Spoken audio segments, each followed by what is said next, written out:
कांग्रेस के स्थापना और उदारवादी प्रारंभिक राष्ट्रवादी आंदोलन के इस दूसरे भाग में, पहले भाग में हमने उनके कांग्रेस की स्थापना और उसका प्रथम अधिवेशन, उदारवादियों के सिद्धांतों, इन सब का विवेचन किया था। अब इस भाग में हम उदारवादियों की क्या प्रमुख मांगें थी, इंग्लैंड में उन्होंने किस तरह से काम किया और ब्रिटिश सरकार का उनके प्रति क्या रवैया रहा, इसके बारे में जानकारी प्राप्त करेंगे।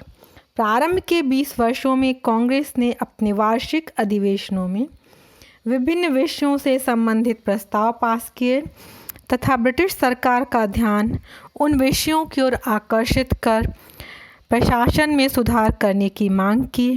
उसने जो प्रमुख मांगे थी वो इस तरह की थी। वो चाहती थी कि भारत सचिव की इंडिया काउंसिल को समाप्त कर दिया जाए। इस मांग का मुख्य औचित्य यह था कि इस काउंसिल का समस्त खर्च भारत से दिया जाता था, जिससे भारत से धन का निष्कासन होना था। केंद्रीय और प्रांतीय काउंसिलें, उनमें सरकारी नामजद सदस्यों की संख्या कम कर दी जाए और उनमें निर्वाचित सदस्यों की संख्या बढ़ा दी जाए। निर्वाचित और गैर सरकारी जो भारतीय सदस्य हैं उनकी संख्या में वृद्धि कर दी जाए ताकि भारत में प्रतिनिधि शासन स्थापित हो सके। उच्च सार्वजनिक पदों पर भारतीयों को अंग्रेज़ों के समान ही अवसर दिए जाएं। भारतीय सिविल सर्विस की परीक्षा भारत में ही आयोजित की जाए और इस सेवा में प्रवेश की आयु बढ़ाई जाए। कार्यकारिणी और न्याय संबंधी प्रशासन पृथक किए जाएं तथा मुकदमों की सुनवाई में जूरी प्रथा को मान्यता दी जाए। अंग्रेजी साम्राज्य की सुरक्षा और विस्तार का खर्च केवल भारत पर ही न डाला जाए तथा भारत से धन निष्कासन रोका जाए। सैनिक अधिकारियों की शिक्षा के लिए भारत में सैनिक कॉलेज स्थापित किए जाएं तथा शस्त्र कानून में संशोधन किया जाए। भारत सचिव की काउंसिल में तथा प्रीवी काउंसिल में भारतीयों को भी स्थान दिया जाए। भू राजस्व कम किया जाए, नमक कर में कमी की जाए तथा किसानों की स्थिति सुधारने के लिए भू राजस्व की दर स्थायी रूप से निर्धारित कर दी जाए और इसे 20 से 30 वर्षों तक न बढ़ाया जाए। भारत में कुटीर उद्योगों को प्रोत्साहन दिया जाए और भारत में औद्योगिक एवं तकनीकी शिक्षा की सुविधाएं उपलब्ध कराई जाएं। इन मांगों के अतिरिक्त सिंचाई की उचित व्यवस्था, कृषि बैंकों की स्थापना, पुलिस व्यवस्था में सुधार, विदेशों में रहने वाले भारतीयों की रक्षा, प्रेस की स्वतंत्रता आदि के संबंध में प्रस्ताव पास किए गए। सुरेंद्रनाथ बनर्जी ने कांग्रेस के तृतीय अधिवेशन में कहा था, हमारी मांगों का प्रमुख लक्ष्य एक वाक्य में भारत में प्रतिनिधि संस्था की स्थापना कहा जा सकता है।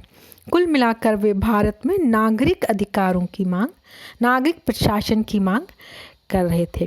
उनकी जो मांगें, उनके सिद्धांत, इसको उन्होंने किस तरह से प्राप्त करने की कोशिश की, वो हम उनकी कार्यविधि में देखते हैं।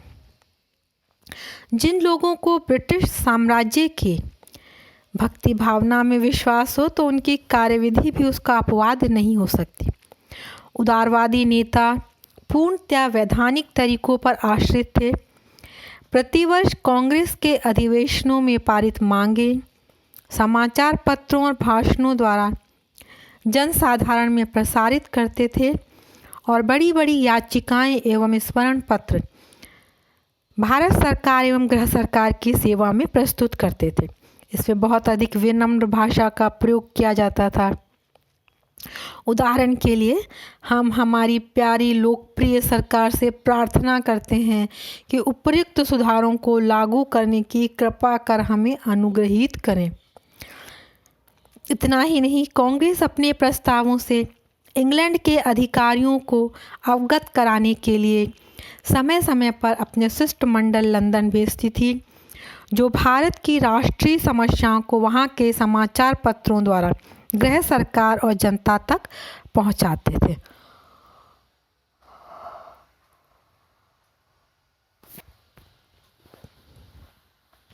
इस युग में हमें एक भी ऐसा उदाहरण नहीं मिलता जब सरकार के विरुद्ध किसी तरह की कटु बात की गई हो, किंतु ये तरीके उस समय की परिस्थितियों के सर्वथा अनुकूल थे। उस युग में उनसे इससे अधिक की आशा भी नहीं की जानी चाहिए। अब है इंग्लैंड में भारतीय सुधार समिति। कांग्रेस ने इस युग में अपनी मांगों को मजबूत बनाने के लिए इंग्लैंड में भी अपनी संस्थाएं स्थापित की।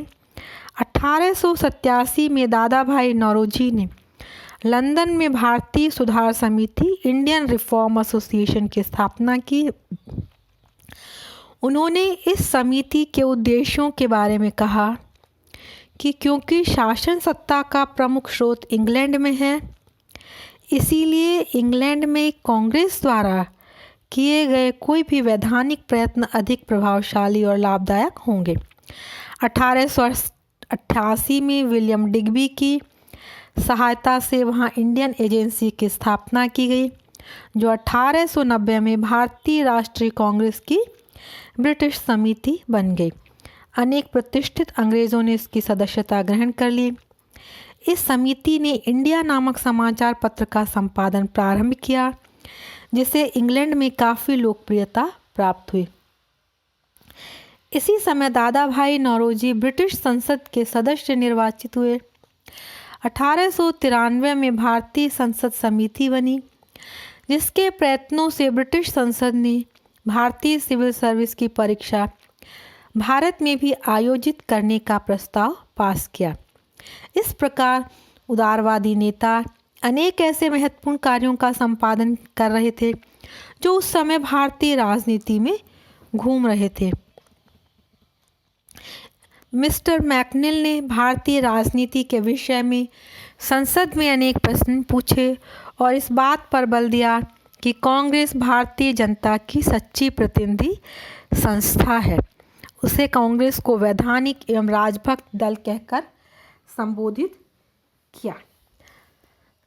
अब हम देखते हैं कि कांग्रेस के प्रति ब्रिटिश सरकार की क्या नीति थी।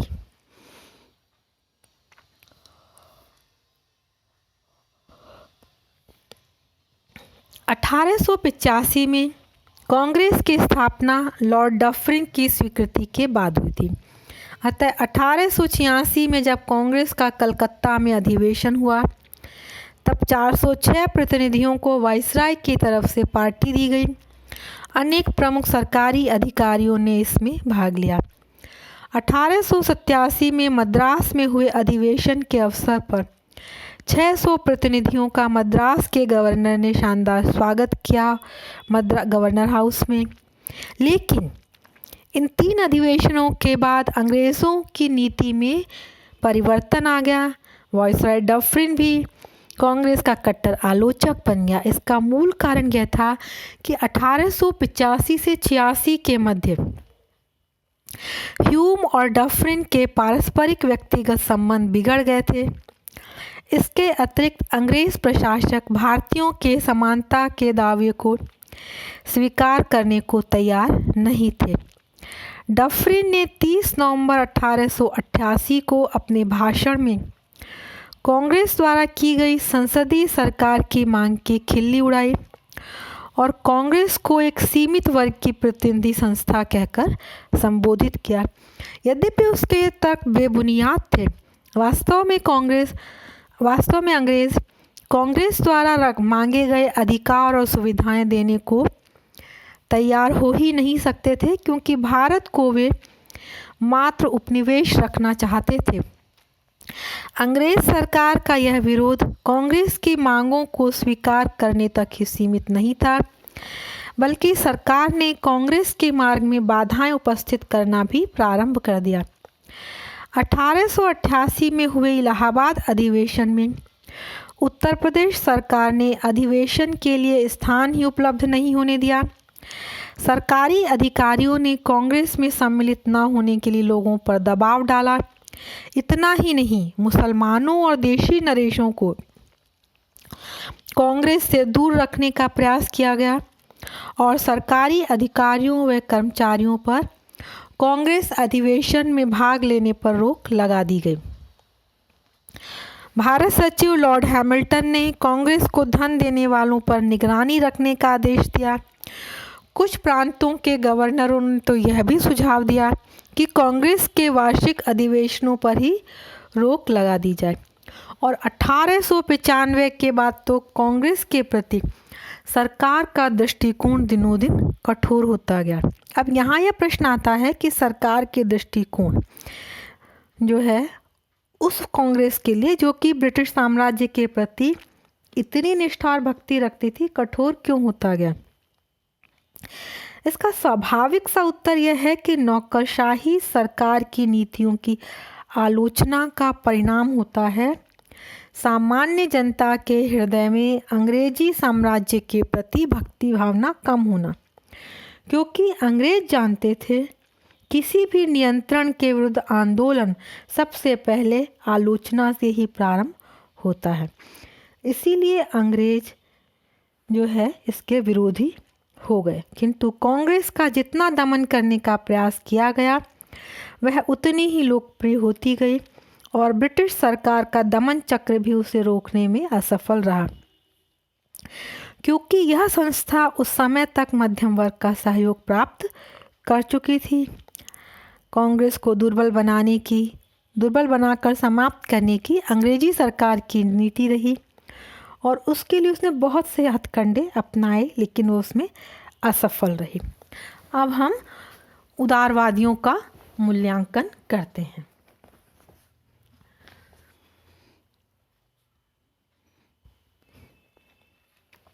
इस काल में कांग्रेस ने लोगों में राष्ट्रीय जागृति उत्पन्न करने का प्रयास किया। प्रतिवर्ष कांग्रेस के अधिवेशन में प्रस्ताव पास किए जाते थे। ये प्रस्ताव समाचार पत्रों में छपते थे, जिससे लोगों में सार्वजनिक विषयों के प्रति चेतना उत्पन्न होती थी।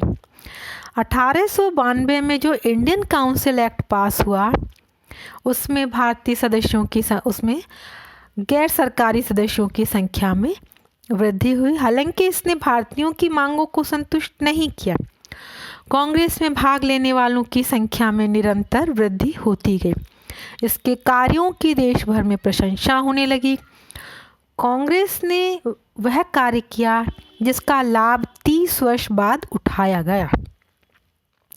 के.एम. मुंशी के शब्दों में हम कह सकते हैं कि यदि पिछले 30 वर्षों में कांग्रेस एक अखिल भारतीय संस्था के रूप में राजनीतिक क्षेत्र में कार्यरत नहीं रहती तो संभवतः गांधी जी का कोई भी आंदोलन सफल नहीं होता और न सरदार पटेल की अध्यक्षता में कांग्रेस इतना कुशल यंत्र प्रमाणित होती।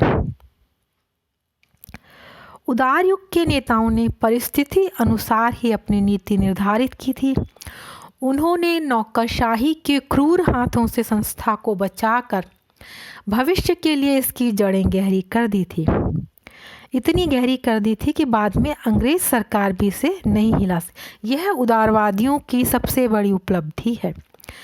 हालांकि इस उपलब्धि को संतोषजनक तो नहीं कहा जा सकता, क्योंकि एक जो सबसे अधिक आलोचना उनकी की जा सकती है वो की है अंग्रेज सरकार की न्यायप्रियता में विश्वास के कारण अंग्रेज़ों के प्रति उनकी अंधभक्ति।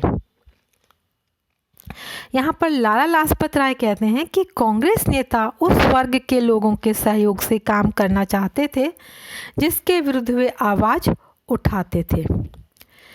आलोचकों का यह भी कहना है कि इस युग में कांग्रेस का नेतृत्व कुछ ऐसे विशेष वर्ग के लोगों के हाथ में था जो जनसाधारण, गरीब और अनपढ़ लोगों की वास्तविक मांगों से बहुत दूर थे। सबसे अधिक असंतोष तो इससे था कि इस काल में जो कार्यविधि अपनाई गई वह बहुत ही उपहासजनक थी और इसलिए देशभक्त नेताओं को राजनीतिक भिखारी कहकर संबोधित किया गया, जो अपनी मांगों को याचिकाओं, प्रार्थना पत्रों और स्मरण पत्रों द्वारा सरकार के समक्ष प्रस्तुत करते थे। कांग्रेसी नेताओं को अंग्रेज प्रशासकों की ईमानदारी में अटूट विश्वास था, जबकि अंग्रेज प्रशासक भारतीयों की भलाई बिल्कुल नहीं चाहते थे। लेकिन इन उदारवादी नेताओं की असफलता ने भारतीय राजनीति में राष्ट्रीय आंदोलन में एक नए युग का सूत्रपात किया, जिसे उग्रवादी युग